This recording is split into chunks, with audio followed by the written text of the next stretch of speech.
So we've got groups as intergenerational agents, responsibility through time and change by Janna Thompson in the Journal of Social Philosophy. And I'm wondering if I read this already, because I think I've read something on this topic before, but I don't know. When did this come out? This came out... Gosh, I don't know. Well, spring 2022 it says, but... So I don't know. Anywho, well, we'll give it a shot. Introduction. Laws and political conventions impose intergenerational obligations on states and corporations. Germany finished paying reparations for World War I to Allied nations in 2010 and has been making payments to Jewish survivors of the Holocaust for over 6 decades. The corporation James Hardie continues to pay compensation to former workers and their families for its failure to protect them from dangers of exposure when it mined asbestos in Australia back in the 1950s. New Zealand is responsible for settling claims made by Maori communities in accordance with the provisions of the Treaty of Waitangi, signed by the British Crown and Maori chiefs in 1840. I really hope I didn't read this right.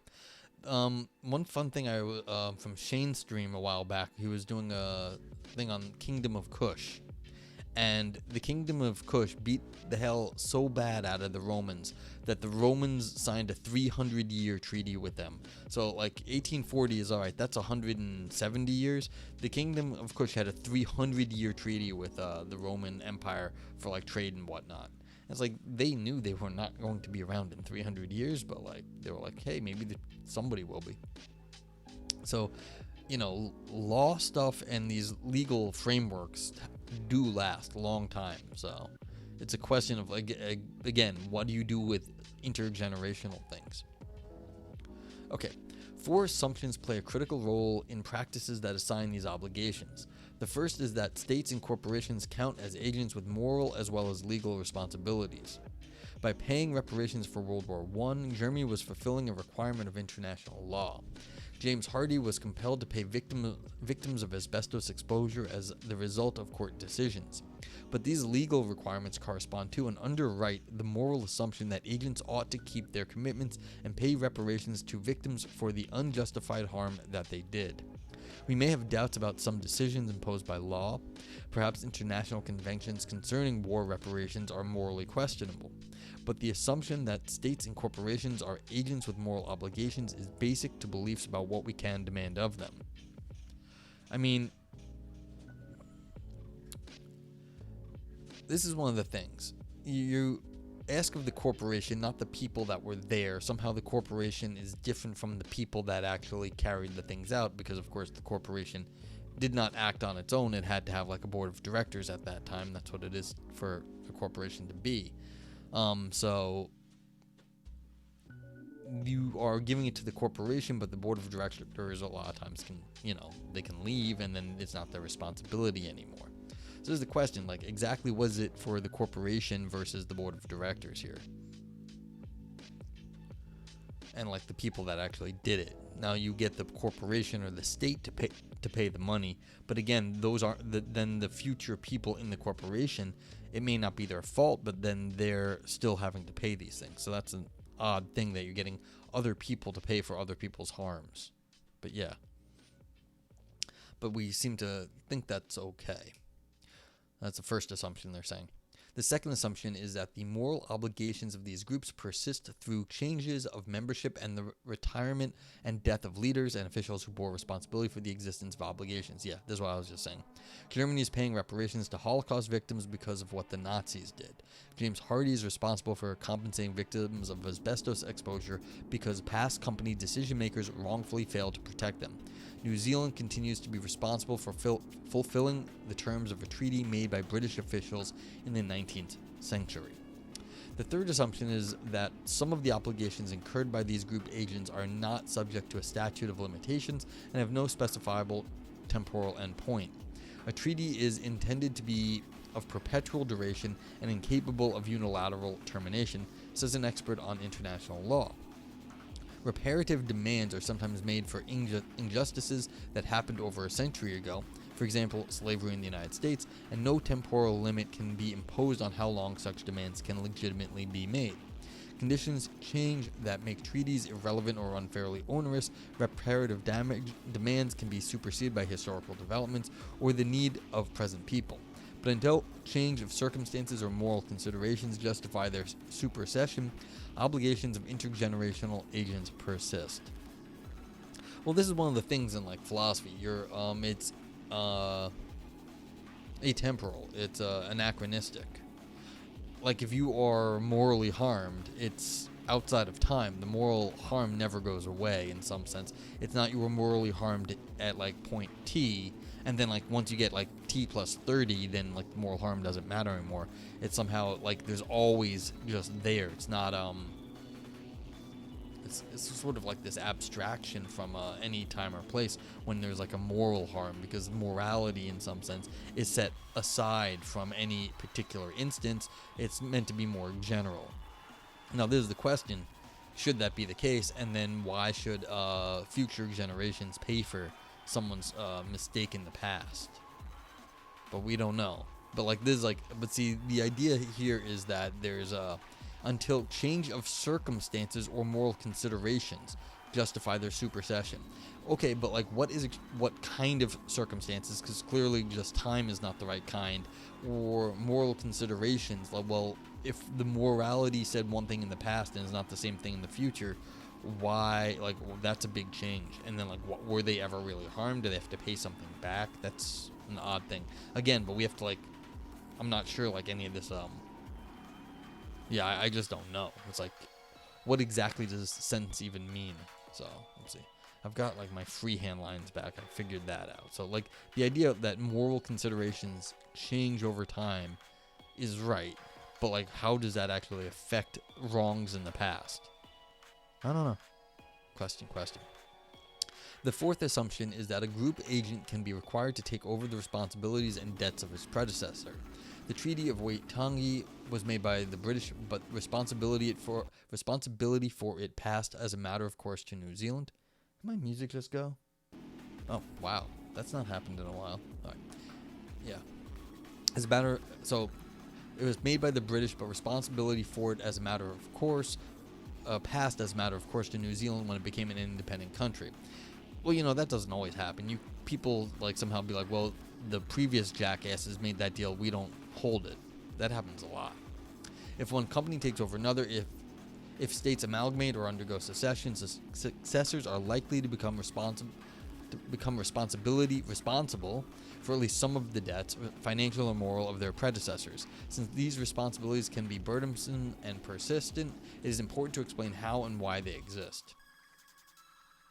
Yeah, well, I'm wondering about the anachronism of morality.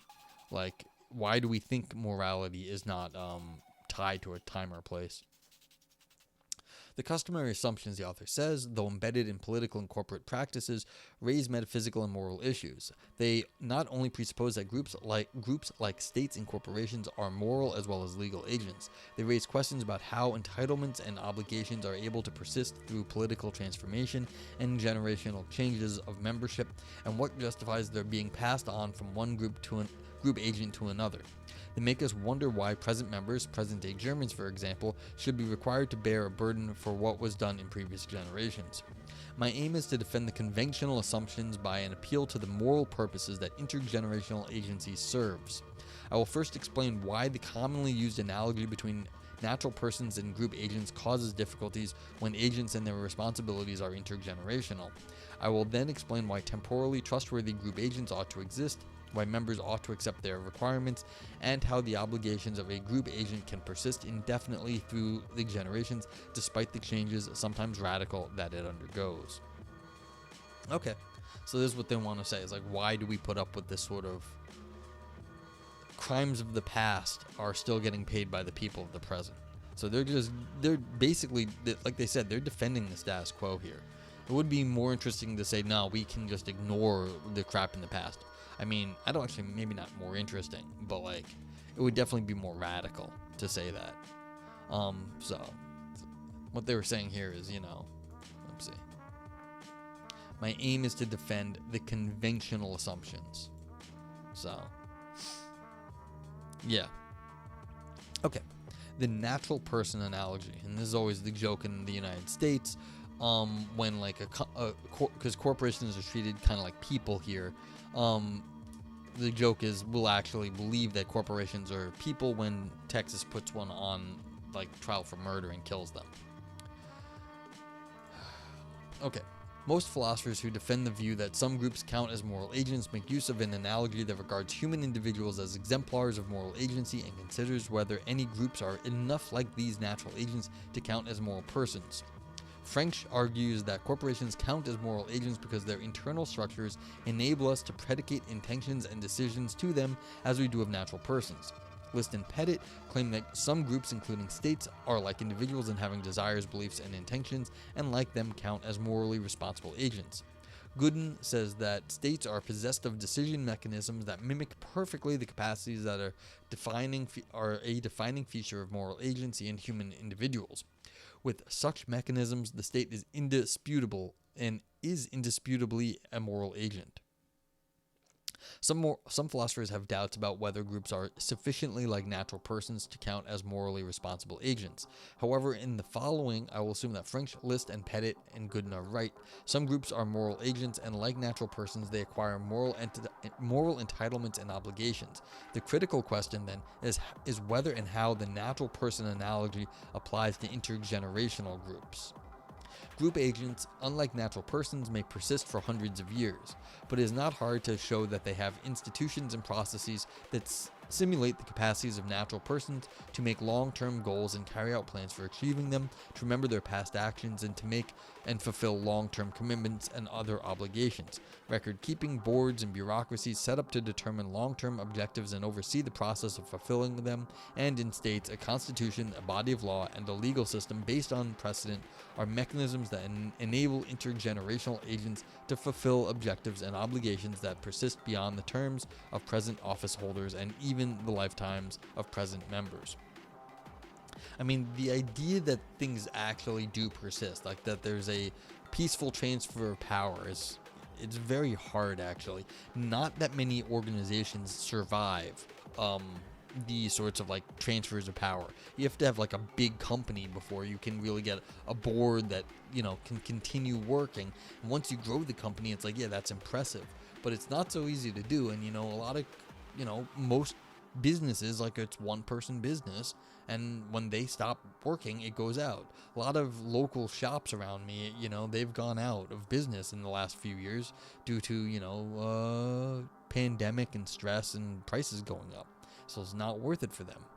So, I mean, it's a lot less common. The fact that most businesses fail, but like that there are any businesses that sort of continue beyond their founders is, you know, it's a sophisticated thing. The natural person analogy and the problem of identity. An appeal to institutional structures is not sufficient to explain or justify customary assumptions about the moral and legal responsibilities of intergenerational groups. The natural person analogy plays a critical but problematic role in discussions of group agency because it is not only used to explain why some groups count as agents, it is also supposed to explain how their responsibilities can persist over time and change. Natural persons are morally responsible for what they do, providing they are not justifiably ignorant, insane, or compelled to act, but not normally for what others do. This makes an agent's responsibility for actions done in the past depend on her continued existence through time, her personal identity. We generally have no difficulty identifying a natural person through the states of his or her existence. We can appeal to physical, psychological, and/or narrative continuity as criteria of identity. Philosophers have different ideas which we should rely on in difficult or hypothetical cases, but for practical purposes, these criteria, singly or together, allow us to make judgments about a person's identity over time and change that are not likely to be challenged. I mean, this is probably getting harder nowadays, but maybe not. Like, legally, once you get down to the nitty-gritty, I was thinking, you know, you got different things online, different personas, but basically, once you get down to the legal stuff, you're gonna have a pretty stable, you're gonna be pretty stable in the eyes of the government. You can change your name, you can change your appearance. But like, as far as the government's going to be concerned, you're going to have one social security number here in the U.S.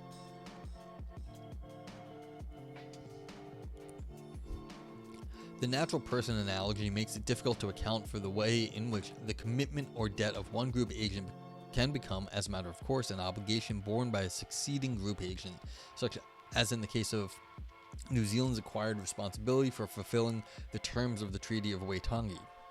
But the more serious difficulty with attempts to apply the natural person analogy to intergenerational agents is that there are no reliable criteria for determining whether an agent at one time is identical to an agent at a later time. Yeah, I mean, I could buy a business name, and that does not make me into the business that was before just by having the business name and maybe buying some of their business from whatever it was. I remember there's a story about, I think, the person who now runs 1-800-Flowers, which is a flower delivery service here in the United States. They bought the company without realizing they could just buy the phone number. And they got like a bunch of problems with that because they took on some of the company's debt when the company would have been perfectly happy just selling that person the phone number because that's all they wanted. They just were like, oh, I'll buy the company or whatever. And they were naive in terms of like business, and they bought way more than they expected. But like, yeah, the 1-800-Flowers now is not the same as 1-800-Flowers like whenever it was that it started. It's like completely different, so. Okay, we do not have to invent hypothetical cases to appreciate the difficulty. Germany in World War I was a monarchy, including territory that now belongs to Poland and Russia. After the war, it became a democratic republic until the Nazis took over the government. Nazi Germany and all its institutions and procedures reflected the will of Hitler and his cronies. The Federal Republic of Germany, established in Western Germany after World War II, was a democracy, and its constitution reflected its democratic values and commitment to human rights. The German Democratic Republic was a communist state in Eastern Germany. Today's Germany is a democratic republic, including the citizens of the former communist state. Given these fundamental changes in institutions, form of government, aims, demography, and geography, how can we be sure that present Germany is the same agents as the Germany of the early and mid-20th century? But if it is not the same agent, then, according to the natural person analogy, it bears no responsibility for the deeds of these earlier states. This problem of identity and responsibility exists whatever metaphysical position we take on the relation between actions of the group agent and the actions of its members. The problem of finding criteria of identity for an intergenerational agent is not merely a matter of determining how much institutional change is compatible with the continued identity of a group. The basic difficulty is determining what we should pick out as criteria in the first place. Should we focus on constitutional or legal structure, on basic aims, forms of government, territory over which authority is exercised, or on the culture of the citizens? Whatever we choose is likely to prove problematic, as the history of the state now called Germany demonstrates. Because there are no obvious criteria, doubts about agent identity can be raised even when changes have not been so radical. If the United States owes reparation for slavery, then the natural person model requires us to assume that it is the same agent today as it was in slavery times. But it could be argued that the changes that have occurred in the Constitution, laws, and politics of the country are significant enough to make continuity of identity problematic. There is no obvious way to resolve this problem, and if we try to solve it by saying that an agent can pass on its obligations to another agent, which is then obligated to accept them, we have abandoned the natural person analogy and the means for assigning obligations that it provides. Yeah, I mean, the whole idea of natural agent gets a lot harder too. We have a very sort of given to us, received view of natural agent. Because there are things like us, dogs, cats, whatever, monkeys. These things are like us. But once you get out of things that have biology like us, you get to trees, plants, insects. Even that breaks down very quickly from the science point of view. That's evolutionary biology point of view. So we have a received view, but it's very narrow actually. And so as soon as we start trying to use that or apply that to other things, it's kind of unsurprising that it will work in a very simplistic case, and we can just sort of assume things in that simplistic case, but it's not actually a very robust theory and people are always working on this in philosophy of biology. So if you're interested in like philosophy of biology, defining what an organism is or a species is a major topic. In fact, I think there's a book coming out soon about this. Someone who blogs could find it, but like she's writing a book, and I think it's gonna come out soon, just on like this one topic, what it is to have like to be a species, or what counts as like agents in part of in evolution. So it's like the idea that you're going to use that concept as the foundation for organizations is,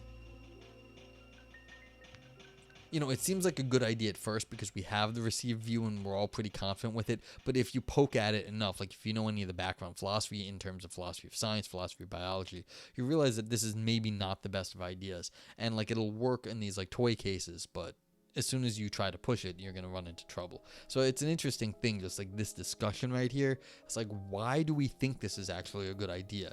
There is a very narrow view about like agents like us, and we like understand it really well. But like that was the problem. It's very limited to just being us. So yeah. Okay, so it's a little unsurprising that it breaks down. To me, maybe it's more surprising if like you don't know the background in the philosophy of biology to you. But like, yeah, you can't really apply human-based agency, because what it is to be a human, like a human organism, actually isn't very well understood. It's like we have a received view that everyone gets, but that doesn't make it conceptually a good idea. Okay. Membership duties and individual responsibility. The problem of identity is not the only difficulty resulting from the application of the natural person analogy. Yeah, so this is what I'm harping on, is this natural right here. If a group is to satisfy the requirements of being an agent, then its members must accept what Collins called membership duties. Hey, Evolve Yourself, what's up? I felt like reading some social philosophy at the moment. So this group says intergenerational agents, responsibility through time and change. I was like, yeah, maybe we can figure out why we have to pay reparations to people in the past. But yeah, how you doing? What's going on, Agni? I hope the meditation's going well. I was lurking some of your streams. Actually, not that recently, a few days ago now. But yeah. Otherwise, I'm treading water. That's me at the moment. Yeah. Oh, I'm good to hear you're well. Good to hear you're well. So yeah, just I don't know, man. I don't know. I'm trying to do stuff. It's hard. But yeah, so you let me know if you got any questions about anything, or got anything common. Just enjoying reading this paper. This one's actually written halfway decently, so I'm happy about that. Yeah. Oh, and we got to talk about some philosophy of biology too a second ago. Like, what does it mean to be an organism? And that's always a good topic, because when you start trying to break it down in terms of evolution, you get different levels of science. You get the interpersonal, like what is it for me to interact with like other people, like have kids and stuff. Then you get the population levels, like and evolution is often thought to work on population levels, where you've got different populations adapting over time. It doesn't really matter what any individual one does, but like the statistical rate of properties, phenotypes going through the thing. So then how do you break down the individuals again? So what does it actually mean to be a natural person at that point? Oh, isn't that a great topic? For anyone who doesn't know, Evolve Yourself TV is a streamer. Oh, we can do the shout out thing. And so go follow Evolve Yourself. He streams a lot of meditation, but also talks a little philosophy, streams chess. He's got advanced degrees in philosophy. I think does mind, metaphysics, science, that sort of things. I can never remember exactly what he does. So you correct me if I get it wrong. But yeah, good guy, real like smart dude. So check out his streams. He does more holistic stuff than I do. I'm just sort of focused. Okay. Anywho. Yeah, but the reason I brought up the fluid nature of species is that it's interesting that corporations, will believe corporations are people when Texas executes one, like, why are they actually thinking that relying on the concept of a person is actually a good idea here? It isn't. So, like, as you say, it's really fluid in terms of philosophy of biology, and so we have a given sense of what it is to be a person, but it's really not clear when you push on it. And so the fact that social and political philosophy is still appealing to this stuff, it's that worries me. Yeah. Okay. So, if a group is to satisfy the requirements for being an agent, then its members must accept what Collins calls membership duties. They must see to it that their group is able to make decisions and carry them out. They must accept and act according to their assigned roles in the group, and they must bear whatever burdens arise from obligations incurred by the group. What makes members morally obliged to accept these burdens is a basic philosophical issue raised by any account of group agency, and the natural person analogy provides no satisfactory way of answering it. Agni says, the definitions of these kinds of biological concepts have changed drastically over time. Yeah, see, that's interesting. I don't know what they are right now, but like, this is the funny thing. It's like, these, like, I'm unsurprised. And like, these ideas are changing, and so the fact that they're getting used in other places is really, like, the more I talk about it now, is more and more worrisome that we're basing like legal concepts on ideas that are basically old-fashioned at this point. So I mean, I know the legal profession can be a little slow-moving, but like, if you're basing concepts on like bad philosophy, you're gonna have a bad time. Okay, so I guess that's the account of group agency, assumes that natural persons bear moral responsibility for what they do, and it is used to claim that groups can also be agents with obligations of their own, but it does not explain how individual responsibility can be reconciled with membership duties that must exist if a group is to be a morally responsible agent. There is a fundamental tension between a moral philosophy that makes individuals responsible only for their own acts and the requirements of group agency. The tension is particularly acute when members are expected to accept responsibilities for acts done by their group agent before they became members or even before they were born. Liberal philosophers are especially likely to object when these burdens are imposed on members who never had a chance to consent, as is the case for most citizens of states. But even people who join groups voluntarily, as do employees and stockholders of a corporation, seem entitled to ask why they should be required to accept membership responsibilities arising from actions and decisions made by others, perhaps many years in the past.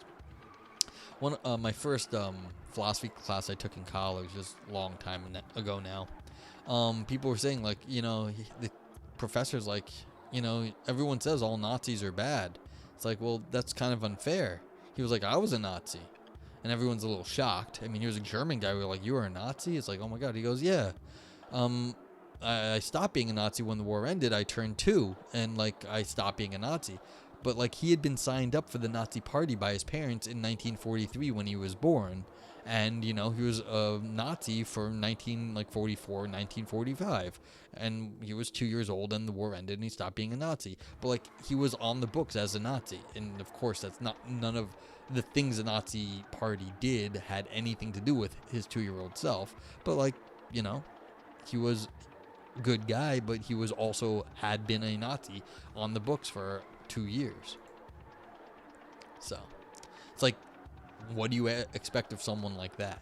Like, nothing. He was a good guy. The problem of reconciling individual responsibility with intergenerational agency is clearly not solved by giving members collective responsibility only for decisions they could have participated in making. It is also not adequately dealt with by claiming that the burdens of agency are justified by the benefits present members receive from the past actions of their group. It is true that injustices often benefit heirs and successors. Infrastructure built by slaves exists all over the United States, and many families are undoubtedly still benefiting from the riches resulting from slavery. However, not all injustices produce benefits, and it cannot be assumed that they will inevitably do so. It would be difficult to explain how present Germans have benefited from what the Nazi government did, and we can question whether present Americans have benefited from slavery when we take into account political and social problems resulting from slavery and its aftermath. Moreover, it is a matter of debate why benefits received non-voluntarily by members require the acceptance of membership duties, especially if there is a question about whether their group agent is identical to the one that committed injustices. I mean, I guess so, but yeah. This is looking at what sort of benefits you receive very materialistically. There may be other benefits you receive that are not so clear. We got rid of slavery, but that didn't make life good for the African Americans that were here. We had a lot of bad laws, and yes, it's resulted in political and social problems. But the idea that there's political and social problems is because people kept benefiting from the racist structures we have in the United States, and so it's like present Americans have benefited from slavery when we take into account the political and social problems. Yes, we have these political and social problems because we never fixed the slavery problem of the past. It just got slightly better. I mean, they weren't slaves anymore, but then, we had Jim Crow laws, and it was like separate but equal sort of like things that were never equal. And so the political and social problems are benefiting they're benefiting people right now. So the idea that there's problems is a good thing for the people that aren't dealing with those problems. There's problems because we never really fixed the original sin of slavery here in the U.S. by, people it was never corrected. They never got their, 40 acres and a mule? They got nothing. So, anyhow. So, the natural person analogy assigns responsibilities to individuals in a way that is at odds with their duties as members of intergenerational agents, and it leads us on an apparently hopeless quest for criteria of identity over time and change. What is needed is a different approach, one that looks for reasons why group agents with obligations that can persist through generations ought to exist. This is the crucial task that I undertake in the following sections. Okay, so they're going to move away from this agency thing, which is, I think, a good idea. All right, temporarily limited group agency. An important difference between natural persons and groups is that natural persons need no justification for their existence. That they exist is enough to give them a moral entitlement to respect. Groups are constructed and maintained by natural persons to serve their purposes and are subject to being assessed according to how well they achieve them. An obvious way of justifying the existence of intergenerational agents and the membership duties they impose on individuals is to argue that they, or at least some of them, serve important moral purposes as well as satisfying members' self-interests. The first stage in this argument is to explain why members have good reason to accept membership obligations of groups whose responsibilities are supposed to persist through long periods of time and changes of membership. Why, in other words, they have reason to maintain a temporally trustworthy group agent. The second stage is to consider whether they have reason to accept duties that make possible the existence of group agents whose obligations may persist not only for a long period of time, but indefinitely through the generations despite changes, sometimes radical, to their institutions and aims. Okay. Reasons for imposing obligations on individuals or groups can sometimes be revealed by imagining a state of affairs in which these obligations do not exist. Imagine then a community that governs itself through a town council consisting of all adult residents. What the group decides at a meeting is determined by the vote of the majority, providing the procedure satisfies the group's rules for decision making and avoids inconsistencies. The group assigns duties to members to carry out its decisions, and all have a membership duty to respect the decisions made. Let us also assume that the group has a constitution that governs its procedures by detailing the rights of members and their membership duties in respect to making and carrying out group decisions. We will also assume that all members are motivated by the desire to promote the well-being of their community as well as to protect their own interests. This objective and the group's institutional structure persists as new members come and others go.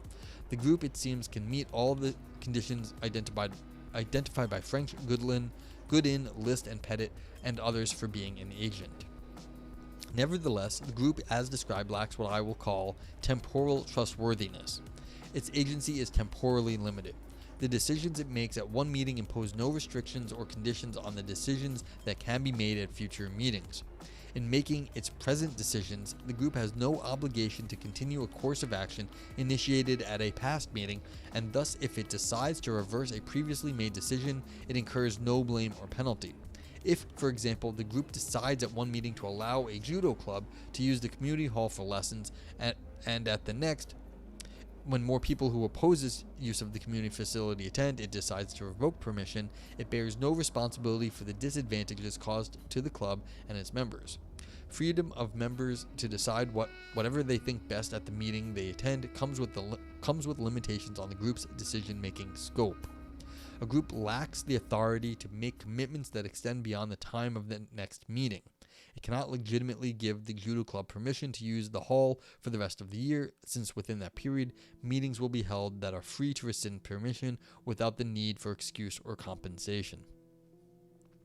Okay, so now we're finally getting into something interesting. We're talking about time scopes and responsibility and time scopes. So now we're getting into some metaphysics. What is the metaphysics of responsibility and like time, over time? And this reminds me, I was in the jiu-jitsu club when I was in college, and some dumb shit happened. There were some female wrestlers, and the college I attended did not have a female wrestling team. And so some of the female wrestlers in the school, because it was a big university, they went to the wrestling coach and said, hey, can we work out with the team? And the coach said no. So one of them found our jiu-jitsu club and said, hey, can I join the jiu-jitsu club? And we were like, yes, of course you can join the club. It would be like we legally can't even, they couldn't even say no. I mean, because the team can say no. It was a men's sport, but they didn't have to let women practice with them. But as a club, of course, we had to let them. And so we come up for, we want funding.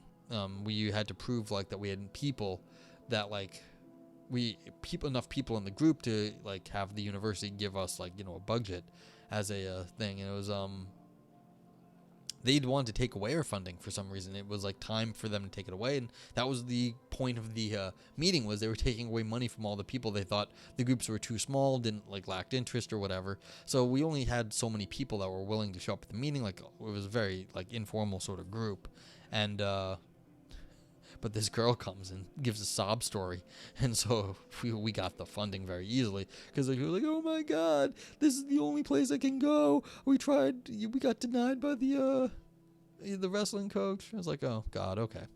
But the guy who ran the group was rather embarrassed. I was like, hey, this is kick ass. They can't say no to her now, so we got our funding. But that was the thing, is we came up with we were in danger of getting the funding pulled. We really were, because at the time there weren't that many people in the group, and so if they took away permission for us to use the facilities or stuff, we would have been screwed. So I remember when this happened. It was just they were talking about a judo club here. I was like, yeah, this was my jiu-jitsu club. We were in that spot. Anywho. There are two ways of understanding group identity when agency is temporally limited. If we suppose that a group agent is identified by the decisions for which it is responsible, what I will call its temporal scope, then we should say that a new group agent comes into existence with every meeting and ceases to exist when the next meeting is held. Since a newly created group agent is a different agent from previous group agents, we can explain with the help of the natural person analogy why it bears no responsibility, legal or moral, for what previously existing group agents have decided or done. On the other hand, if we focus on the temporal existence of a constitution adhered to in each meeting or on objectives that all members share, then we might be more inclined to say that the town council continues to exist through a succession of meetings. But the group so conceived is different in a significant respect from a natural person. Natural persons are able to make long-term commitments, and they are generally required to take responsibility for unjustified harm caused by their past decisions and actions, even in some cases when those wrongs were done much earlier in their existence. The group, on the other hand, has no power to make commitments beyond the next meeting, and it bears no responsibility for the decisions it made at past meetings. Nevertheless, such a group has its advantages. It places no restrictions on the freedom of those who attend a meeting to make the decisions they think best. They are not bound in any way by what members decided at a previous meeting. This means that the group can respond quickly to the interests of new members of the community and to change in views about what will promote the good of residents. Moreover, it achieves what some people regard as a democratic ideal. The decisions of the group represent the interests and views of those who participate in the meeting that make the decisions. They are free to change the group mind according to their present interests and circumstances without any debt or penalty resulting from their doing. They can start fresh every time they hold a meeting. Yeah. But I mean, that's obviously a problem. Like, where's the trustworthiness there? And that's what the next section is. Because if they can change at a whim, then, you can swamp a meeting, get everyone to come in and swamp the meeting one time and make some really crappy rules and, like, destroy the little area by making crappy rules that will hold until the next meeting. So, that would be bad. So, if a large majority of members of the town council is in favor of the judo club using the community hall, then what will be decided at a future meeting is predictable, and the club can be reasonably confident of being able to use it in the foreseeable future. But predictability is not the same as temporal trustworthiness. A group agent is temporally trustworthy if and only if it bears long-term moral and/or legal obligations resulting from some of its decisions and actions. Long-term means a period of time extending beyond subsequent decision-making meetings, and its being responsible requires that it continues to fulfill whatever commitments it has made or makes itself liable to blame or penalty if it fails to do so, or if past actions cause unjustified harm. Being temporally trustworthy gives a group agent the ability to make long-term policies and commitments, but it imposes it on a continuing responsibility for ensuring that they are adhered to. But it poses on it a continuing responsibility ensuring that they are adhered to. An intergenerational agent is a group whose temporal trustworthiness persists through generational changes of membership. Okay, so now we're finally getting somewhere. What it means is that there is this kind of temporal trustworthiness, which is sort of an interesting concept where you are self-imposing restrictions on what the group can and can't do over long periods of time. And that's what it means to be in the group. So this is what, like, the Constitution is supposed to, if you don't know, like, this is basically what a Constitution is doing. It's giving something that holds over the course of time. All right. Those who belong to a temporally trustworthy group have a membership duty to ensure that its commitments are kept and its reparative debts paid unless there is a good excuse for not doing so. This duty belongs to members who had no role in making decisions as much as to those who participated in making it. If the town council were a temporarily trustworthy group, then it would be entitled to give the judo club permission to use the community hall for an extended period of time. New as well as old members would acquire the membership duty of ensuring that the group keeps the agreement, even if most of them now believe the community hall could be put to better use. If they do decide to rescind the agreement, they would bear the burden of paying whatever compensation the club can legitimately demand for breaking the agreement.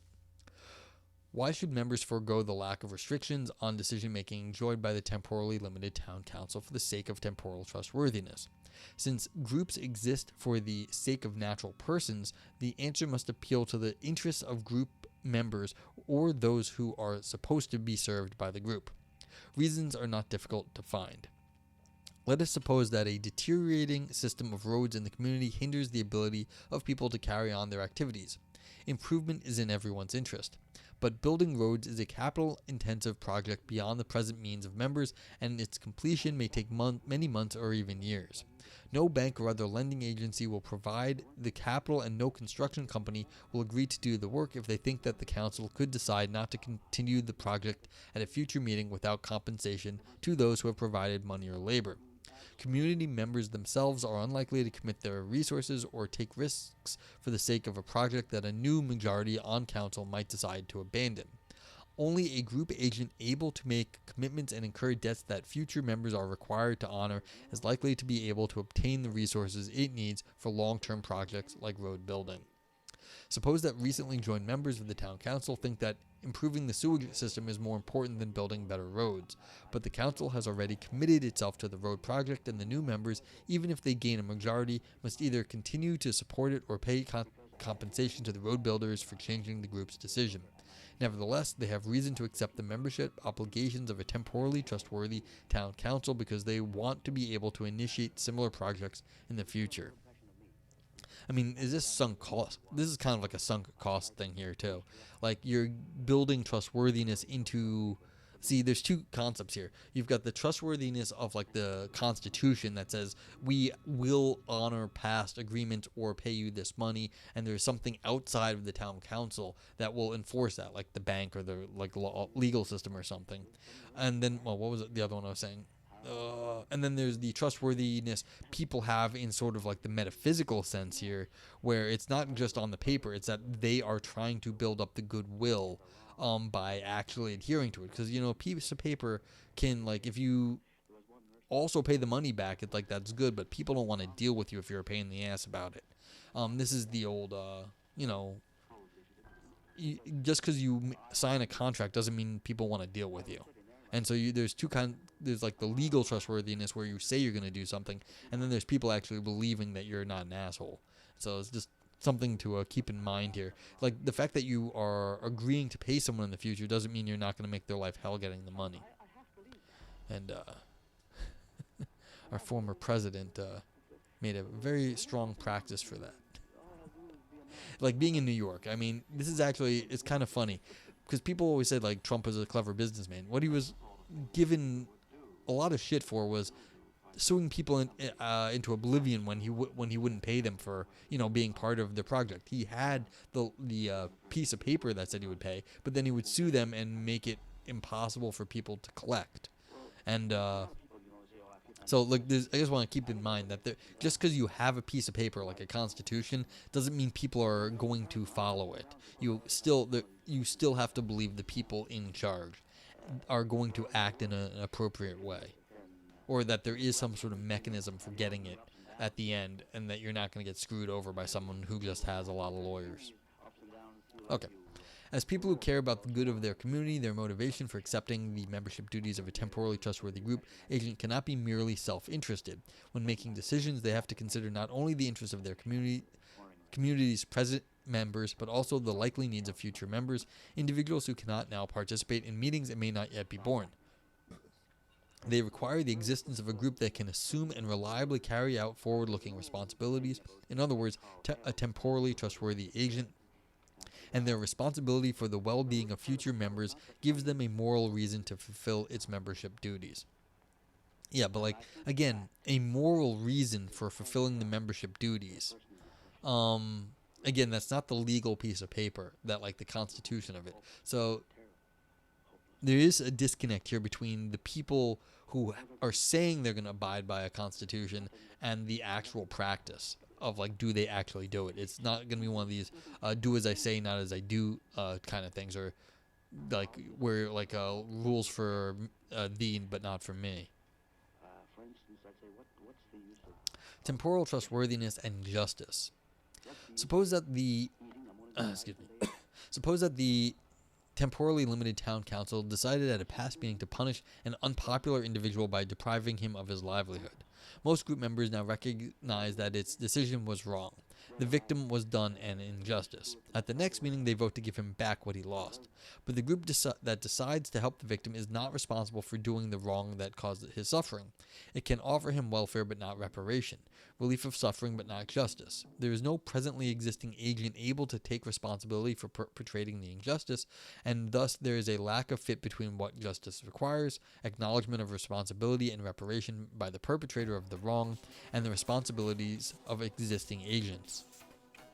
Those members of the council who advocated the unjust measure, voted for it, or helped to carry it out share moral culpability for the injustice to the victim. Their individual responsibility is not terminated by convening another meeting of the council. Each ought to acknowledge his or her role in committing injustice and do something to make amends. But these individuals are morally responsible only for how they contributed to the wrong and not for the wrong itself. This responsibility belonged to the group agent, but it no longer exists. Yeah, I mean, so I guess, like, if you've got a little council, they do something bad, and then, like, you know, they all, like, quit their jobs out of, like, shame or whatever, and a new council comes in and, like, tries to make it better. That's good, but, like, again, what just by resigning your position is not like sufficient. And then who do you blame? Like, oh, the council? Well, the council is different now. But you have to sort of build that into the Constitution, don't you, at that point, to prevent the sort of stupidity happening. But we can't build into the Constitution, like, all things that are stupid. Like, we'll always find a new stupid thing that was not thought of before. So, that seems like a hard problem. Author says, can the collective of individuals who voted for the unjust act be regarded as the perpetrator? Some philosophers think that mobs can constitute a responsibility-bearing group because of the way that the behavior of participants is controlled by group norms and interactions. Let us suppose that those who voted to punish the unpopular individual were motivated by each other's passion and rhetoric. Their vote expressed the united will of all. But even if their interactions were such as to bring into being a collective that can be held responsible for the deed, a responsibility-bearing group distinct from the group agent that made the decision, once the meeting is over, once the group disperses into its individual members, that collective no longer exists. The agents remaining are the individual participants who bear responsibility only for their contribution. However contrite these individuals, their responses will fail to measure up to the wrong done and thus fail to do what justice requires.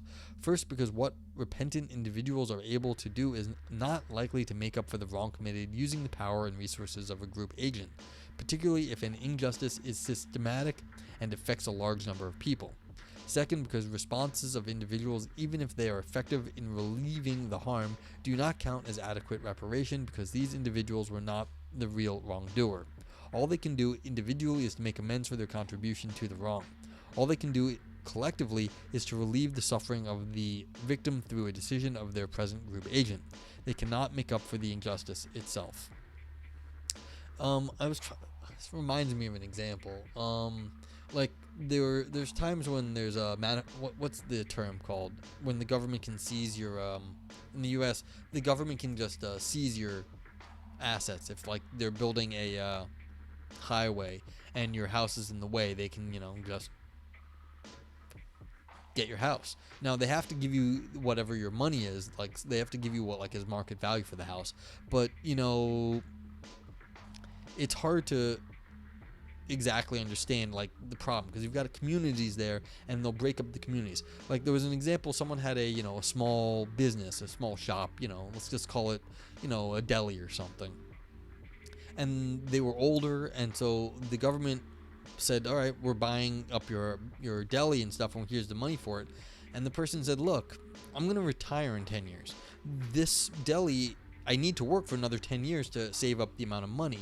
If you give me all the stuff now, I'm not going to be able to retire, and I can't like restart a whole new business in some other place because I need to build up like a customer base to have like consistent business for 10 years. So basically you're destroying my retirement. Asset forfeiture, not asset forfeiture. It's when the government just can what's it called? There was this movie with what's his name? Not Denzel. What's that movie called? It's not Manifest. It's just U.S. government seizing houses for highway. Let's just see what search comes up with very fast. Eminent domain. Yeah, eminent domain. Thank you. So, right here. Power of or state of a national government to take private property for public use. So yeah, it's eminent domain, and we have that here in the U.S. You can do that.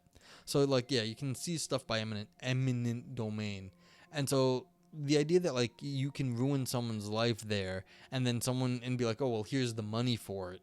That doesn't exactly fix the problem. And it's one of these sort of maddening things in the United States because people be like, oh no, you can't do that, and like government, they're like, yes, we can. And I remember what was funny about this was I was talking with this very sort of simple-minded libertarian, very smart guy, but he just kind of swallowed the libertarian doublespeak sometimes for a few too many things. And he would be like, oh no, the U.S. government, like they had to pay you. I'm like, dude, you don't understand the problems here. And so it's like you have to be paid off, but like what's doing the payment? You have no way to fight it. It's like, it's crazy. And he was like, yeah. I was like, dude, you don't even understand the problems like with some of this stuff. And you're like, no, they're getting paid. I'm like, you're not getting paid what you deserve, because like these things are in time, over time. Like you can't get paid back for the goodwill you've built up in the community. And this is the thing, it's like you can get reparations, but the justice is not getting done. So like to that small shopkeeper, you can't, the customer base is destroyed, and there is no price you can put on the customer base of the goodwill that shopkeeper had, you know, built up over the course of their life. So anywho, things like this. Okay, so there are two excuse me. What was that movie with I'm blanking, Wesley Snipes, where he was losing his house. He was a DC cop, and they were putting in a new highway, and he was going to lose his house. I forget what it's called, and it was with what's her name? Became Clark Kent's mom in the one of the well, not so recent Superman movies. Yeah, no. I guess just I had a crush on the lady, and I like Wesley and like his like beat 'em up roles. So I like the movie. I'm not saying it's a great movie, but it's like it's a fun movie. It has a few good scenes. She plays a sniper. What's that guy's name? And yeah, like she has a creepy boss. It's a few good things. Okay. Anyhow, there are two closely related ways of explaining why the state of affairs constitutes a moral deficit. The first focuses on moral concerns of individuals that persist through their lives and often attached to people and projects that will succeed them. They should want the wrongs to which they have contributed to be properly acknowledged and repaired. They are likely to want injustices done to them and their families be acknowledged and remedied by the perpetrator. They want assurance that unjust harms done to them or to their families by group agents with the power to affect their lives will be properly acknowledged and compensated for. There is a lack of connection between this desire for justice to be done and the responsibilities of group agents that lack temporal trustworthiness. And this is what I was bringing up about the eminent domain. Who do you blame if you get your community destroyed in eminent domain? Like the U.S. government, whoever did that. Like, it's hard to pin anyone down on that one. It could be argued that these moral considerations focus too exclusively on victims. Suppose that past members of a family corporation committed injustices, keeping their activities secret, and their successors had no knowledge, let alone control, over what they did. It seems intuitively unfair to give these successors responsibilities for the injustice, as unfair as making members of one nation responsible for what another one did. Okay, so this is interesting, but I don't know if I buy this at the moment, because this is a nasty thing. And I apologize for anyone that is a little sensitive, but Bernie Madoff run a massive Ponzi scheme, stole millions, if not like billions of dollars from small investors, people who could not really, like, he was a very smart investor, but he ended up, getting, too big for his britches, and stole a lot of people's money, spent it, had a great life, until he got caught, and I think he might be in jail now still.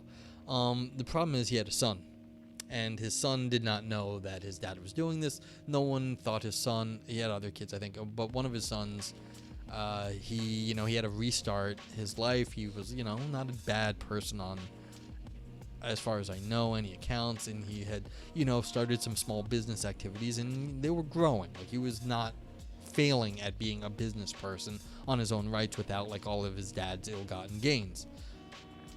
But he eventually ended his own life because from the stress from what his dad did, and it's like, do I feel bad for the family at that point? Like, this guy lived one of like the richest of the rich people's lives for a long time. He had everything was great because it was ill-gotten, but he lived a great thing. It's like, do I feel bad for that guy? It's like kind of and kind of not. Like, he lived a golden life up until just a few years before he died. It's like, well, I don't know. I don't want him to end up feeling that bad that he couldn't go on living. But then again, he overlived as far as everyone else was concerned. He like completely had a golden, like impossible life that no one on earth basically, or the 1% of 1% of 1% got to live. So it's like, I feel like it seems intuitively unfair to give these successors responsibilities for the injustice. I'm not so sure at this point. Like right here, it seems intuitively unfair to give these successors responsibilities for the injustice. I'm not so sure about that line. Like maybe it is, but I don't have the exact intuition anymore. Because like this just happened here a few years ago. People lost all their money, and we're talking about like people that, you know, they put their trust in Bernie Madoff because, you know, he had this great reputation, and they lost everything, and he lived it up. So anywho. But first of all, it should be pointed out that such cases would be rare, since injustices are usually out in the open and successors are well aware, as they take control over a group agent of what the predecessors did. You see, is this true? Is this usually out in the open? Are injustices usually out in the open? I don't know. Hey Shane, what's up? Is there a way to quantify suffering, though? The legal system believes so, but I don't think it is. No, I don't think there is any easy way to do it. Of course, in different traditions, you can talk about suffering, like Buddhism talks about suffering.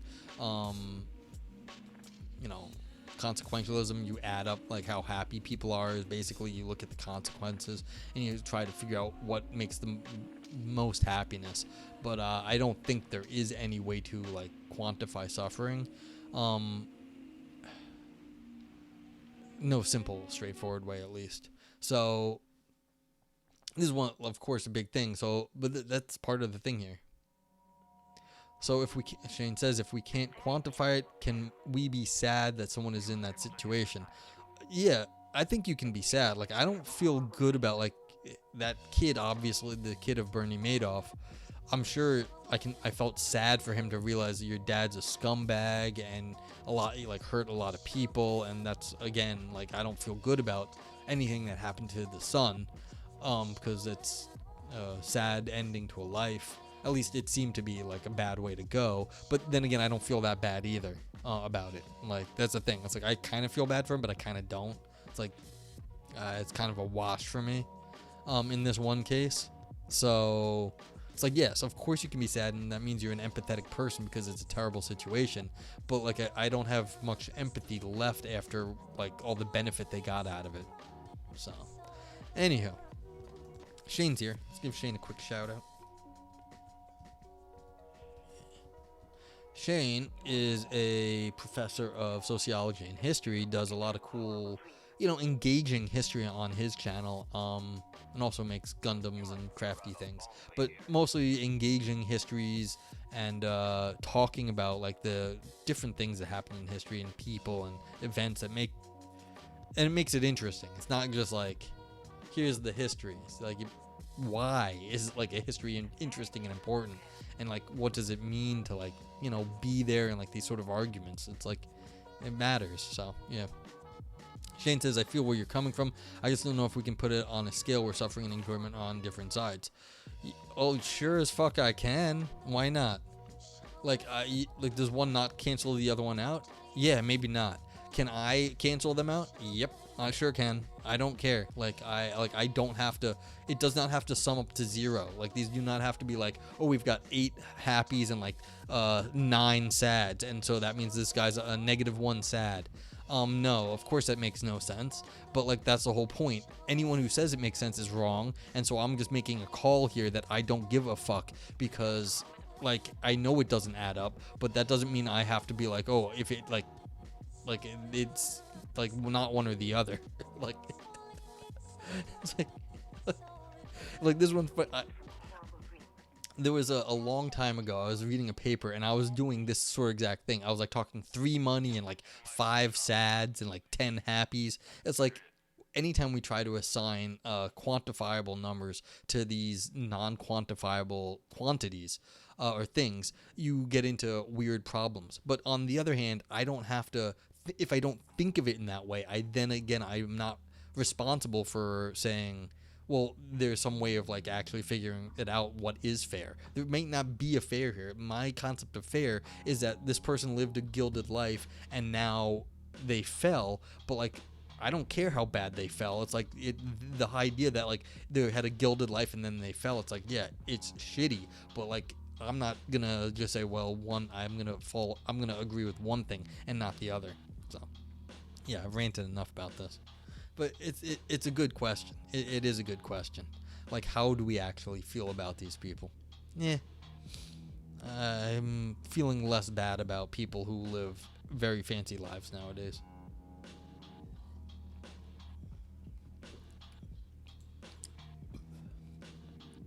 Okay, but more important, if an intergenerational agent is ongoing, then how it deals with and relates to victims and their successors in the future is an important moral consideration.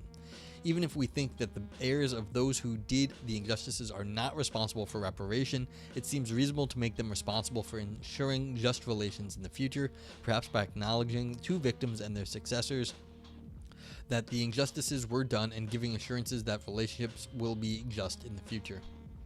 Shane says, my ultimate point is that I end up always having a conscious deliberation where I have to control the things like schadenfreude or feeling okay that someone else is suffering.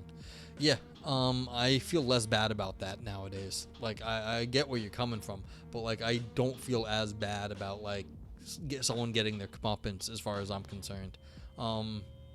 Yeah.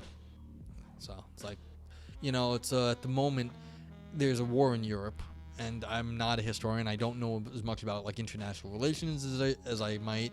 It's like, but I'm on one side, and when the other side loses, I'm happy that the side I'm rooting against is losing, and like that's a lot of people's lives and families and like society getting ruined on the other side, on both sides. But like I feel happy about one. It's like, yeah, it's do I have a conscious deliberation where you have to control things like, oh, I feel bad for like someone else's failure?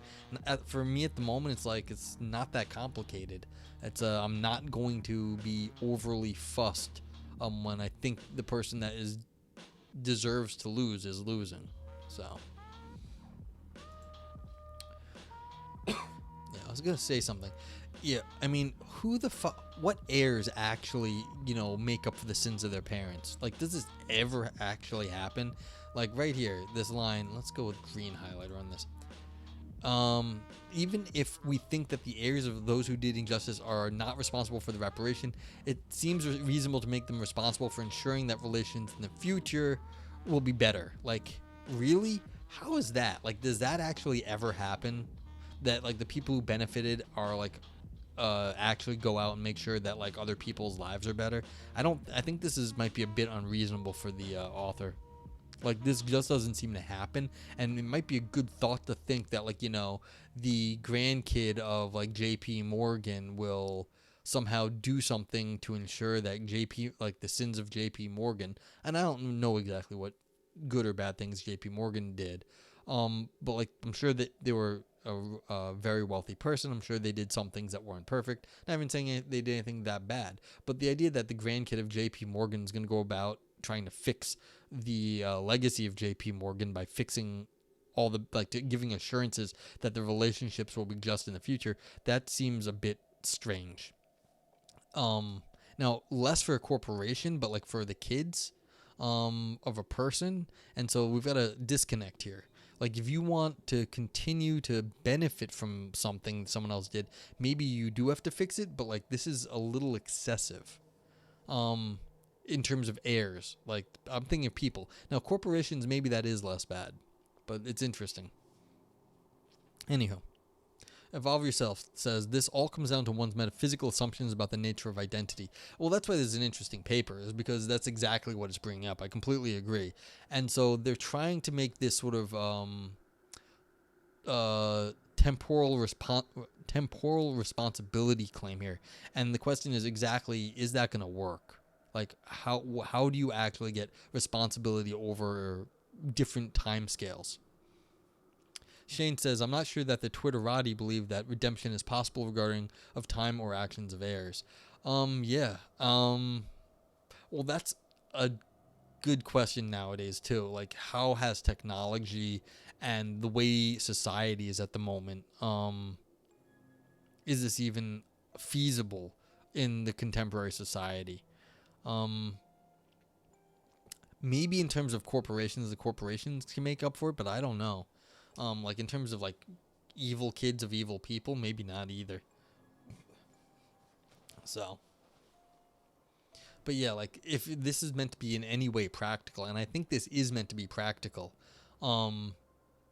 that's a good point because it's might be unrealistic nowadays, given the state of society.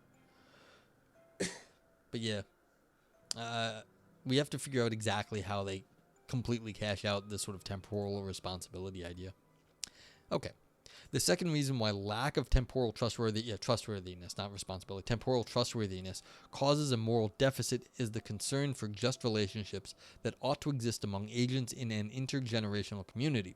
Justice in human affairs is always imperfect. Yeah, so immediately, this is where they went. Like, this is what I was asking, like, you're not going to get there, but they're going to just make, is this good enough? Wrongs sometimes go unacknowledged. Victims may live their lives without redress. Efforts to ensure the well-being of future members may not succeed, but the general aim of promoting just relationships can be best achieved by constructing and maintaining temporally trustworthy group agents which are able to make and are required to keep long-term commitments and can be held responsible for remedying their past injustices. I mean, exactly how that plays out, I don't know. But, like, that's what they're saying. Like, if you have this structure of, like, some sort of constitution that guarantees that if something goes wrong and you can show it went wrong, that it will hold them to the fire until they fix it, that's great, but it's very hard to maintain. The role played by temporally trustworthy group agents in making a society more just is demonstrated by the responsibilities imposed on the corporation, James Hardy. Okay, so yeah, this is what I was just saying. How do you actually impose stuff on groups? So they're talking about the one James Hardy. In the mid-20th century, the executives of this company had evidence that exposure to asbestos by workers and members of their families could cause serious illnesses that might not show up until decades after exposure, but they failed to warn workers about the danger or protect them from it.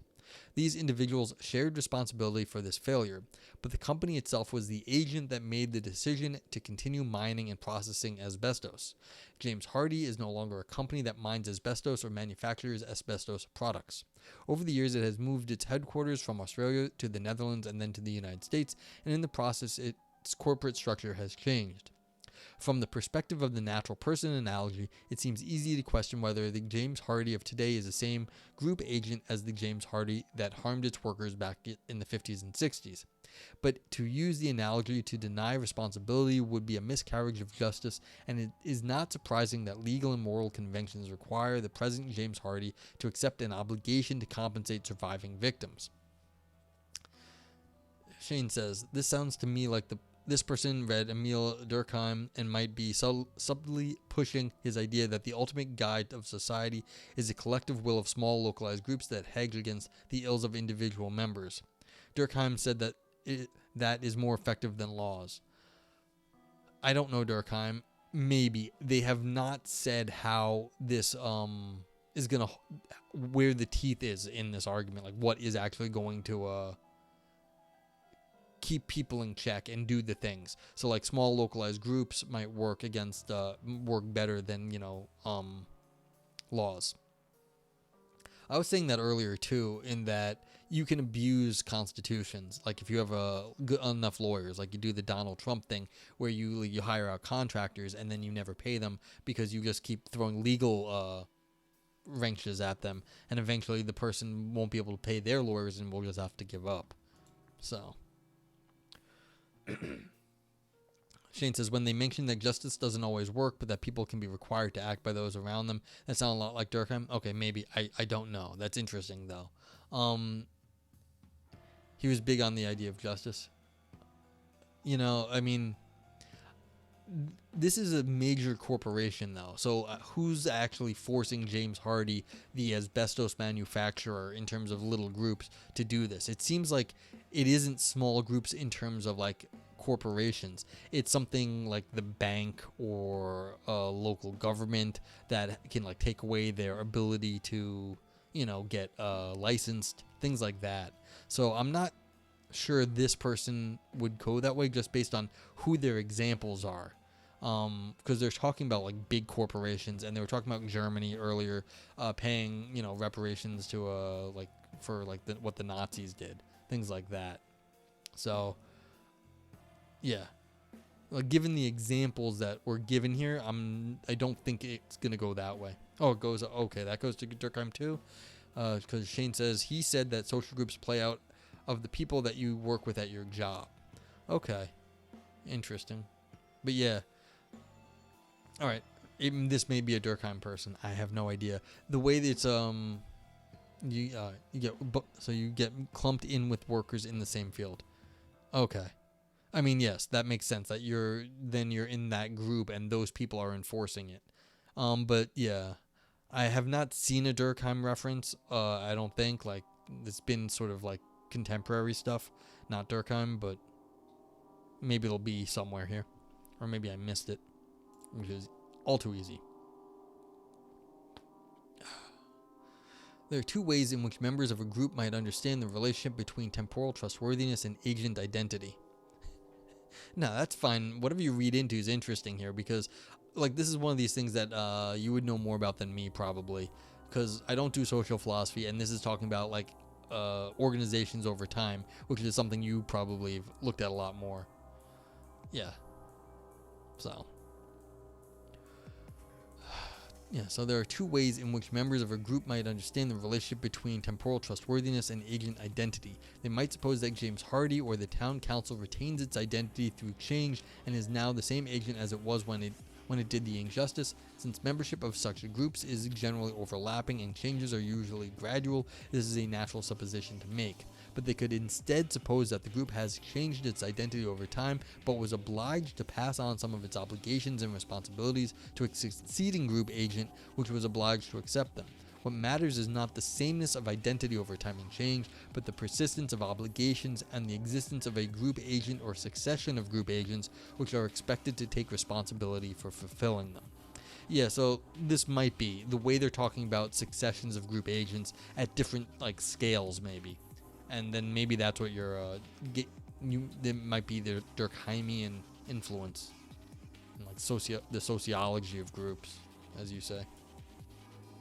Okay, shared obligations and the obligations of group agents.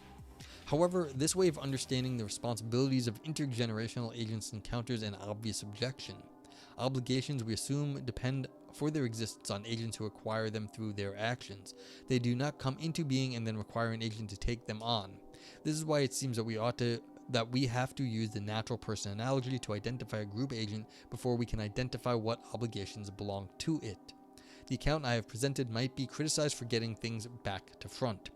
Either it assumes the existence of an obligation that does not belong to any particular agent but which is passed from one to another, or it supposes that an agent exists and persists for the sake of fulfilling an obligation. Neither seems to make metaphysical sense. I'm not so sure, actually, and maybe if Agni Evolve Yourself TV is still here. Like, if we do some really shitty things to like some people in the past, and that harm states, and like then like we die out, but like the people in the past have like this memory of like this terrible harm to them, like there may be some problem that needs to be solved, that is an obligation that maybe it's not an obligation, but there is something that needs to be fixed.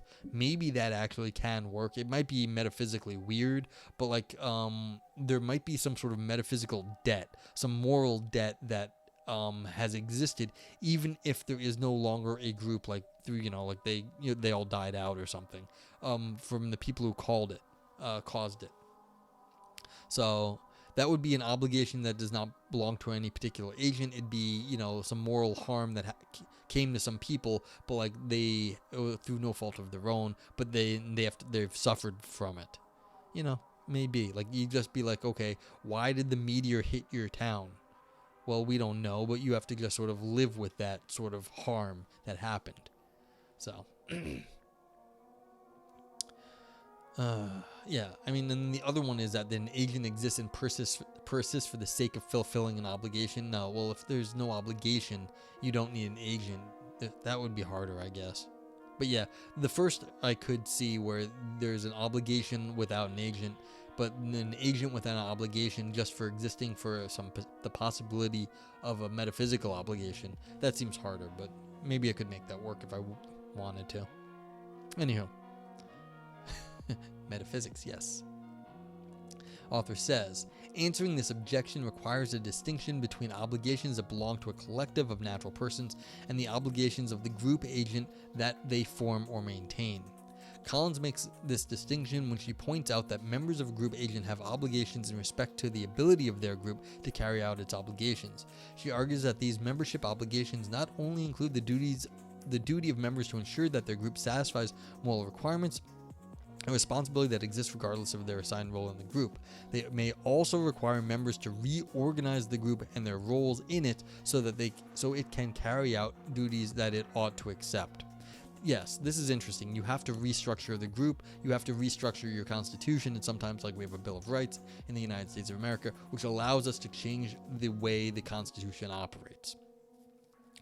Well, that's not exactly accurate, but close enough. You can add stuff to the Constitution via the Bill of Rights. Membership obligations, as Collins conceives them, are duties of members in respect to the group agent to which they belong. But individuals may also have a duty to form a group agent for the sake of carrying out morally important tasks that they cannot accomplish without the existence of such a group. That the familiar story of the tragedy of the commons is an obvious case where group agency may be the only solution to a looming disaster. If so, those who rely on the commons have a shared obligation to bring into existence a group agent capable of managing their use of it by limiting rights of usage and penalizing those who do not comply. The group, when it is brought into existence, has the responsibility of managing the commons and the obligations that this entails, and members have a shared obligation to ensure that it carries out its responsibilities. But the shared obligations of the users of the commons to bring into existence a group agent capable of assuming responsibility for its well-being pre-exists the group itself and the obligation it requires as an agent. And the obligation to ensure the existence and persistence of a group agent capable of fulfilling obligations can survive the demise of a particular group agent, requiring its former members, perhaps along with them, to construct another group agent or to transfer the obligation that belonged to the former group agent to another of which they are now members. Yes, this is a thing. So you can describe problems like you have, like, societal problems. They do exist, and so you have to create a group to solve them. Or on the other hand, so this sort of stuff you can actually have this sort of thing. And the tragedy of the commons, for those who don't know, say, like, you imagine you have, like, a big field of, like, wheat field, and if everyone just, like, did whatever they wanted, you destroy the wheat field. But if you organize the wheat field, you can, then get a lot of food for all the people and organize it. But if you just allow people to do whatever they want willy-nilly, it can go downhill. So this is part of what's going on here. With an organization, you can actually plan for longer term and plan for, like, impending disaster. And this is kind of how insurance works. So if everyone gets insurance and you pay into this fund, and then when any one person gets injured, then the fund has money for that one person, and it could be any of you. And so it's like, this is why you do it, because that. Now, if people abuse insurance, then the insurance fund doesn't work anymore. Shane says, the biggest issue I see with this so far is that it talks a lot about agency, then seems to revoke agency by saying a person has to be part of this group and obey it regardless of consent. Yeah, this person is, the author has basically assumed that from the get-go. They said, like, I don't know if you were here, but I think they were just like, yeah, we're just going to say this is how it is. And they're not talking about that stuff. So, yes, I agree. But, I mean, they know that. So if you enter into a group, like, this is what happens. You are going to just, do it for whatever reason. But, like, yeah, that's a good point. And they were, yeah. I just think they said it very quickly in the beginning that they're just going to sort of say, look, this is what it is to be part of a group. So, whatevers. Yeah. Yeah, I didn't think you were here, so it's not your fault. Okay. Temporal trustworthiness, limited and unlimited. Temporal trustworthiness requires a group agent to have a temporal scope fit for the responsibilities it will acquire as a foreseeable result of the kind of decision it makes. Yeah, temporal scope fit. This is a weird statement right there. Temporal scope fit. Really? What is a temporal scope fit? We'll find out maybe, but it's weird. Because how do you actually get the exact sort of responsibilities, the constraints you need for the exact things you're going to, responsibilities you're going to have for the sort of things you want to do? That's very difficult to, like, build in all the sort of restrictions your group is going to need to carry out all things in the future. Group agents may be short-lived. They may be formed to carry out a particular task and then dissolved. If the task requires many years to complete, then there is a need for a persisting group agent to oversee it. But once the project is finished and responsibilities, commercial and moral, are fulfilled, members are free to dissolve the group and go their separate ways. The obligations of corporations generally have limited temporal scope. Or is it your fault, Shane? If you say I have to make recompense, I have to obey you as the group agent. I don't know if you agreed. Yes, by being in chat, you have therefore agreed to all the rules I set out as a member of my stream, and therefore, yes, you do owe me. So, yeah. I don't know if you knew you agreed to that by being in chat, but you did agree to that. To all, like, maybe you didn't realize it, but, like, it was said that first time you clicked on chat, all the rules, they were all there. I mean, if you didn't read them, that's not my fault. But you did click OK. Yeah.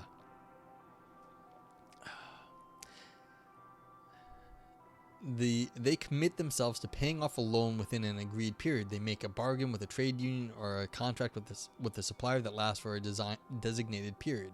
Like James Hardy, they may be required to pay compensation to victims of a wrong they did. Since corporations tend to have overlapping contracts and obligations, their existence as temporally trustworthy agents may persist for generations. But members of a corporation could decide to fulfill its present commitments, pay its existing debts, and then bring to an end or to change it into a different kind of group. And sometimes corporations become bankrupt and disappear without being able to fulfill all their responsibilities. The temporal scope of corporations is limited by their nature of their obligations and by factors within their institutional framework that could put an end to their existence without leaving a successor to take over their responsibilities. And this is what I was worried about. Who's actually enforcing all these things, and what's the can you just declare bankruptcy and run away? Like that again, or throw all the lawyers at it? Are there other ways of getting around your responsibilities? And so this is a problem. Like, there are, just because you have agreed to it and you've got some sort of temporal trustworthiness or built up over time, that doesn't mean it's going to last. And there's ways out. There's ways around it. Okay, there are some group agents whose temporal scope and the trustworthiness it requires is supposed to persist indefinitely through the generations. States and tribes are examples. According to legal and moral conventions, they have the capability of making commitments with no fixed point of termination, as is the case for the Treaty of Waitangi. Their responsibility for the welfare of future members reaches indefinitely into the future, and they may have reparative obligations that persist through the generations until they are discharged or are made irrelevant by changing conditions. A state or tribe may fail or become insolvent, but that is not supposed to go out of existence, at least not without handing on forward and backward-looking obligations to other intergenerational agents, and it never runs out of obligations to discharge. All existing political entities will eventually disappear, and present political formations and the system of state itself may be replaced by another political arrangement, but some of their obligations will become the obligations of succeeding political agents. These group agents are intergenerational, not because they happen to last for more than one generation, as corporations sometimes do. Having an unlimited temporal scope and the responsibilities that go with it is essential to what they are. Their agency is essentially intergenerational, and they require members to make sacrifices for a future that they will not experience, keep agreements that might have been made in the distant past, or to pay reparative for a wrong committed many generations ago. The existence of such groups and the responsibilities that they entail obviously stand in need of justification. I mean, okay, yes, you're in a group, and like, if you want to keep trust, you have to maintain things over time. But why? Like, how do you maintain trust? It is kind of a hot take, yes. But I mean, they're about to go argue for it, although we're running out of pages here. Like, this is the last section, like, that they have. So I don't know exactly, yeah. If you have something, like, to argue against this, like, this is not my, like, you're better at this area, I think you know more than I do. So it's like, let me know. But, like, again, the fact that things are trying to take responsibility over different time scales is fine.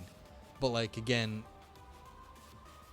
like, so what? Why does it need justification? We've shifted the metaphysics away from agency and into the scope of trustworthiness. And so once we've done that, then it doesn't matter. That's an anachronistic concept. You don't need a sense of time to just say, well, I'm trustworthy and this is why, because I've committed myself to these rules, or I've got like this sort of in the sort of society that keeps it going, so like that will ensure that I'm trustworthy, or there's a sort of thing that I am, why, for whatever reason, that's like who I like, the essential to the character here. And you see like corporations make these sorts of claims. This is who we are. This is what we do. It's like, yeah, but like so Shane says, the writer is shifting responsibility onto a structure in order to make it last in time, but that completely eliminates individual choice if you want to keep society functional. Yeah, I think you're right about that. They're trying to give some sort of structure to these organizations, but again, you could have shitty people, or not even shitty people, but people can choose to keep doing things different. Now, I'm not so sure. They're trying to say that, like, actually, you're probably right. They have not shown exactly how people are so willing to be part of these organizations and follow all the rules, because people clearly do not follow all the rules. And so why do they think that this is going to be a feasible strategy here? Because people don't do that. Okay. But yeah, one more section and then the conclusion we can discuss more. Essentially intergenerational agency. Why should such agents exist? One reason for their existence is the forward-looking interests of members. You see, is this really why people do stuff? Because of the forward-looking interests of the members? Like, is that enough to get people to act in the way you expect of them? Maybe, sometimes, not always. Thompson makes the point that interests of individuals often transcend their lifespans. Parents want their children and grandchildren to be able to live good lives. Many people care about their persistence after their deaths of institutions that they value. Some want their descendants or successors to be able to carry on projects they supported or inherit things they value. These desires play a significant role in the lives of many individuals by giving them objectives that transcend their own life and a connection with past and future generations. Concern about the future is generally morally motivated. Parents want their children and grandchildren to thrive not just out of self-interest, but because they care about their descendants for their own sake. I mean, again, maybe they do, maybe they don't, but it's allowable. Individuals, in many cases, want their projects, ideals, institutions, and communities to survive because they think that future people will benefit from them. You know, this is interesting. I'm sitting here doing philosophy roulette, and I upload all this stuff to YouTube. And do I think, like, anyone's going to benefit from this? I mean, I used to send emails to all the authors, and, like, you know, people like commentary. They like the idea that it's getting read. And, like, their work's getting read and commented on. You know, they got, like, chat. People are talking about their work. This is a lot of, like, philosophy, and this goes for a lot of academia, just does not get read. Because there's a huge amount of it, and, like, you know, people are busy. There's not enough time to read all the stuff. And so, but why do I bother? I don't care about them. Like, am I actually doing it to help these people that I don't know? I mean, it's nice. That's not entirely a thing, but like, I put up on YouTube and, you know, it's kind of good. And sometimes people know who I am because of this. It's like, that's nice. But like, why are people doing all this stuff? I'm not entirely sure. And maybe I'm a weird person. Actually, I am a weird person. But like, exactly like in going forward into the future, what is the grand thing? People say they like this stuff. I don't actually know if it's worth a hoot, really. But like, I do stuff and I think it's good and I hope it's useful. But yeah, I don't have any grand scheme that like, oh my God, someone's going to come around and see the videos from Philosophy Roulette from 2 years ago and be like, oh yeah, I got to go watch all of this stuff. It's like, no. Doubt that people are like, oh, I'm going to watch all of that. I have been told that sometimes people like do scroll through my videos, like if they're interested in philosophy and, you know, pick one or two out that they might be interested in and watch some of those. It happens. But I think that's rare. Still, if you're watching on YouTube, hi YouTube. So, people want injustices to be acknowledged and repaired so that their descendants will be better to live a good life. A concern for the ability of successors to enjoy things of value includes caring about their ability to pass on what they do to their descendants. There is no temporal limitation to this concern. Fulfillment of their forward-directed concerns, repair of injustices that stand in the way of fulfillment, and the maintenance of institutions and conditions that make this possible require the existence of an intergenerational agent with an unlimited temporal scope or a succession of group agents that pass on responsibilities and obligations. Shane says, they are completely leaving out the capacity that someone might be concerned about fucking a specific group over even after they are dead. Lots of people exist to project immorality. The author glossed over the concept of reparation earlier without recognizing that some structure might not want to make reparation or want to create morality or justice. Yeah, I completely agree with that. They were saying earlier that, you know, like, maybe because... And this was like, they knew it was a toy example and it was bad, but they were saying stuff like, hey, you know, maybe we don't have to like give reparation to the slaves, the former slaves in America or in their descendants, because, you know, times have changed and now we're stuck with all the social problems from this now, and maybe we don't owe the people in the past anything because we're stuck with the social problems now. And I was like, you know, that we have social problems now because we never fixed the problems there, and people are still screwed over, and that's why we have the social problems. But the opposite thing of them, certain people having social problems, is that other people were benefiting from like things that they had no right to be benefiting from. And it's like, that's why we have social problems, because the benefit has still persisted to people who don't deserve the benefit because other people were slaves or like lower class citizens in this country. And it's like, this is and that wasn't like their point at the time, but I think you're completely right that things are like, this author has not appreciated that certain benefits carry through and you don't always see so clearly what the privilege is there. So yeah, absolutely. I mean, this is the problem with like they're like, oh my God, the social upheaval is so bad. It's like, yeah, screw you. It's like the fact that you're worried about the social upheaval means you've had a good life and not have to worry about the social upheaval. It's like I've had those conversations a few times. Like, how could these people be rioting? It's like, motherfucker, they're rioting because they ain't got nothing better to do because they've been screwed over. Like, that's why they're rioting. You've had a nice life where, yeah, not everything might be great, but you didn't think about rioting because like your life was better than thinking you had you had better options than rioting. People don't riot for no reason. Like, come on. Alright, the existence of essentially intergenerational agency also answers to needs intrinsic to human life. Individuals from birth require resources and support of others for the sake of their physical and psychological well-being, an upbringing and education that enables them to participate in their community, and a social status that gives them, throughout their lives, the security of having entitlements that do not depend on their accomplishments or contributions. Satisfaction of these needs ensures that individuals, whoever they are and whatever stage in life they are in, will be able to rely on the respect and assistance of others. Yeah, I mean, I'd like a nice social safety net too. In our world, these needs are satisfied by the existence of groups, families, clans, tribes, and states that perpetuate themselves mainly by members having or adopting and raising children as members. Through their birth or adoption into these groups, the children of the children of members acquire entitlements to its benefits, resources, respect, and protection that are provided as a matter of course to members, and when they become adults, they acquire the membership duty of ensuring that future members will also obtain their entitlements. Since it has to be assumed that members will continue to have children generation after generation, the temporal scope of these intergenerational responsibilities stretches indefinitely into the future. Members of essentially intergenerational groups have a moral duty to sustain and, if necessary, create institutions that enable them to fulfill their responsibilities to present and future generations. There is no temporal limit up to the scope of this responsibility.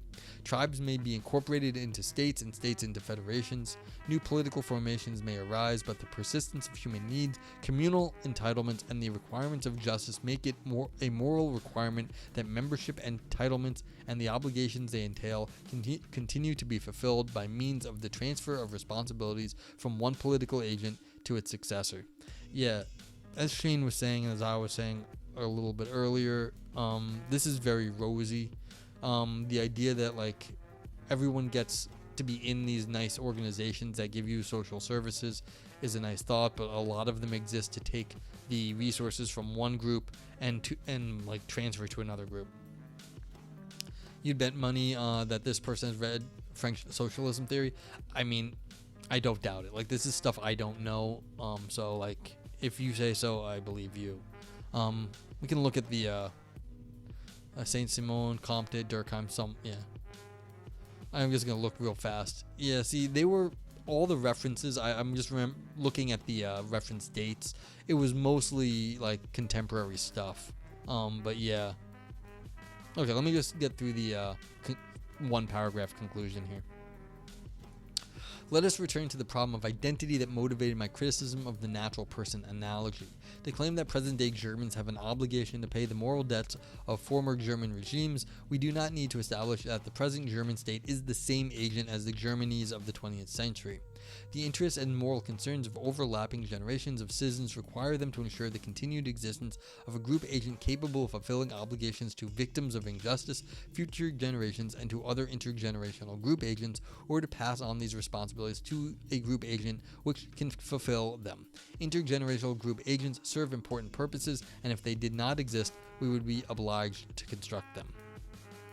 And they thank the reviewers. Okay, so yeah. I don't actually hate this. I think this is cool. Like, again, this is a lot of stuff I don't know, so maybe it's just my ignorance in the paper. But I like the idea that there's a temporal responsibility. The idea that you have to be responsible over some indefinite number of amount of time, and where is the responsibility? Like, the idea that you have, like, if you want people to trust you over time, is that you have to show that you are a responsible agent.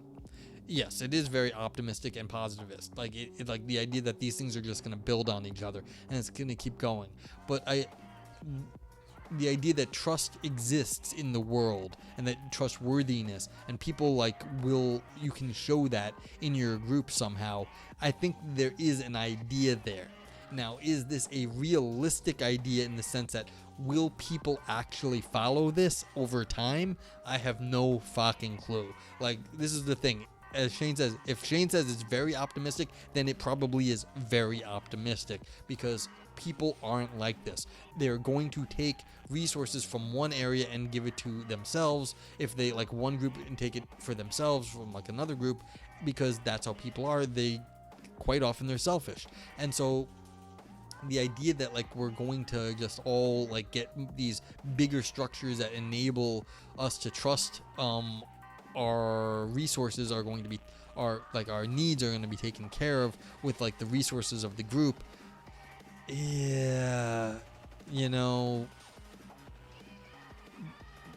maybe if like we weren't so capitalistic and always trying to get bigger and better, or maybe it's not even capitalistic, maybe it's just, you know, something else. But like if we're always trying to expand all the time, we're always have to get more and more resources in. We need more resources than we generate, and that's a problem. It's not like a stable equilibrium here. It's not.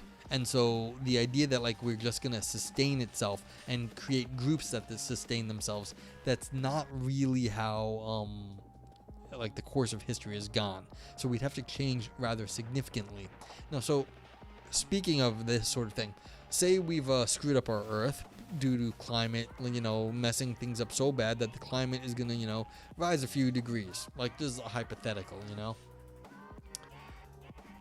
What are we gonna do about that? Like, in terms of what this author just said, like climate change. Just in theory that like we can change something and we might be able to change our habits to work it back.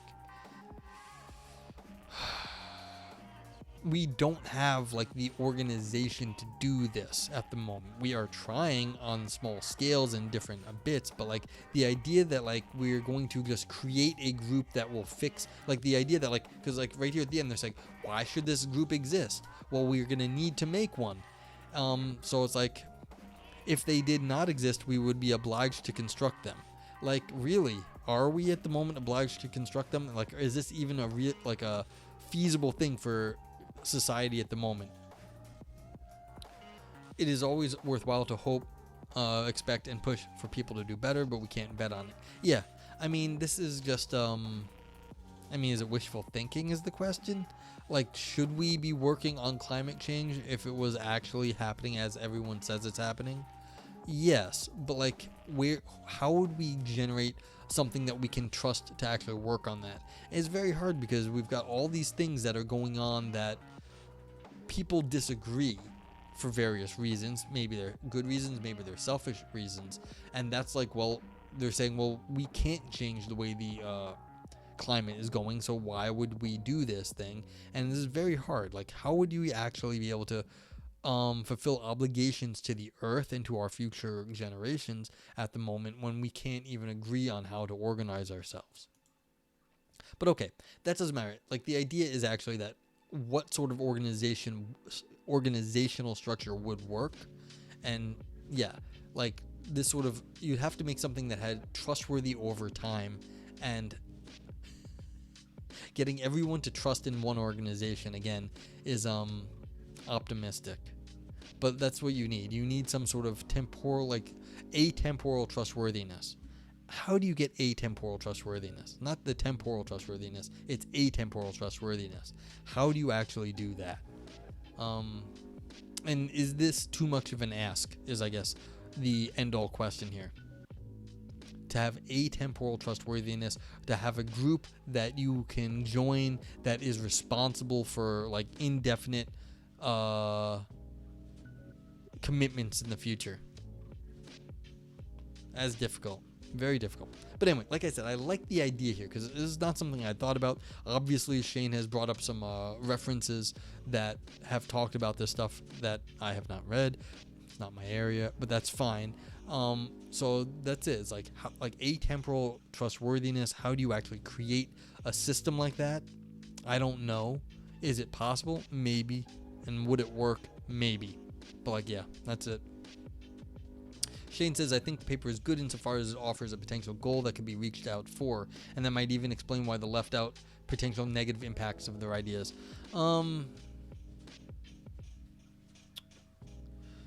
No, you don't get away with leaving out potential negative impacts of your ideas in philosophy. You can just not do it because you don't want to talk about it, but you don't get to do it. You don't get to do it just because it's convenient. When I write papers, I don't have any negative ideas, so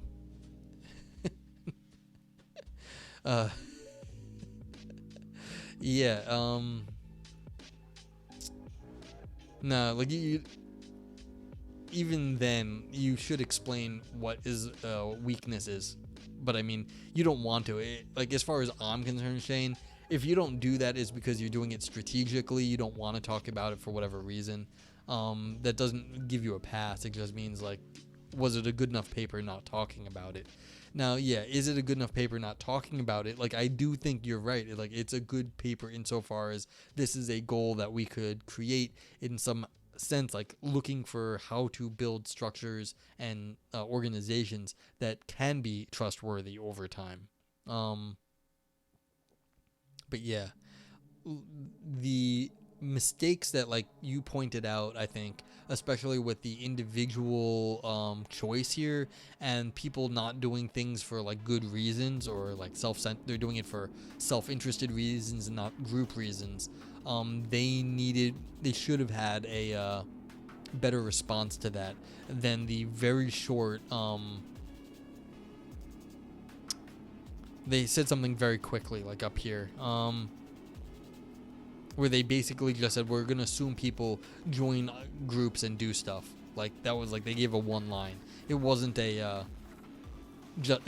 defense of what they were saying. They were just saying, look, this is how I'm going to look at it. So, and I may even be wrong. Maybe I misread that too. So,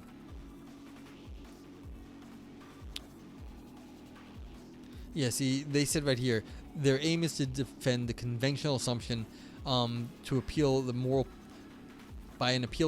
purposes that intergenerational agency services. They basically said they were defending the status quo. So, and so like that is sort of always the optimistic view that like, oh, what we're doing now is actually the right way of going about it. So. And that's, they did not go into the ugly parts about what's going on now in the conventions. So, that's, good point. Okay, I don't think I have anything else to say about this. It was not a bad article. It was kind of fun.